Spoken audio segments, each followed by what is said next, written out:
Шийдлэн гих шийдлийн засгийн газрын 9 шийдэн бүрдэж байх шиг. Өр зээл тавихаас өөр хийж бүтээсэн юмгүй ерөнхий сайдгаа хийх юм олж ядахтаа хэл давж онигоонд орж явдаг болжээ. Ардчилсан мал гэх үгийг монгол хэлний үгсийн санд оруулж ирв. Дэлхий дээрх хамгийн ардчилсан малууд Монголын мал гин. Хотын дарга нь иргэдээ лалар гин. Ер нь явж та нар ард иргэдээ дотроо хэрхэн бодож явдаг л хэлээд баг шиг. Мөнгө зээл идэж уухаас өөр юм сэтгэж чадхаа байсан та нарын энэ мэд мунхаг үйлдэлүүдээс болж улс орон маань дэлхийд багтахгүй онигоо олж гүйцлээ. We have most democratic livestock in the world. Why we calling it democratic? Because they're free to choose where to go and what to eat.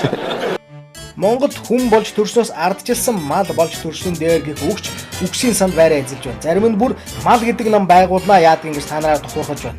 Тэр нь Монголын ардчилсан лалрууд гэдэг намгийн дээ. Арайчтай та нар. Ингэж хүүхэд нохоон доог болох гэж та нар яагаад ийм ирээ цээргүй эцгүүр сонжуургүй тэнэг лалрууд болчих вэ?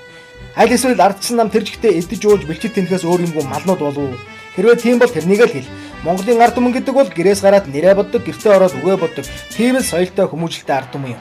Игсийн дэргэд чөлөөтэй хоолоогоо живтэйхэн засаж болдоггүй. Ахсын хажууд хөлөөч чөлөөтэй жид суудаггүй. Тийм л дэгтэй жаягтай ард түмэн юм. Харин тэгтэл төр толгойлцууг нь гүрэн дамжин онигоонд орж нийслэл захирч суугаад иргэд олон нийтэд лалар террористоор нь дуудаж суугч гэж. Огцор гэж та нарт хэлээд нэмэргүүлдэ. Ичгнүр байтугай эрэлэг сэтгэлчгүй болсон юмнууд. Угаасаа та нарын эцэгхээс оноож өгсөн дуудах нэр чинь бүр афрангөө бохирд дууссан шалбаагтаа болтолцсон.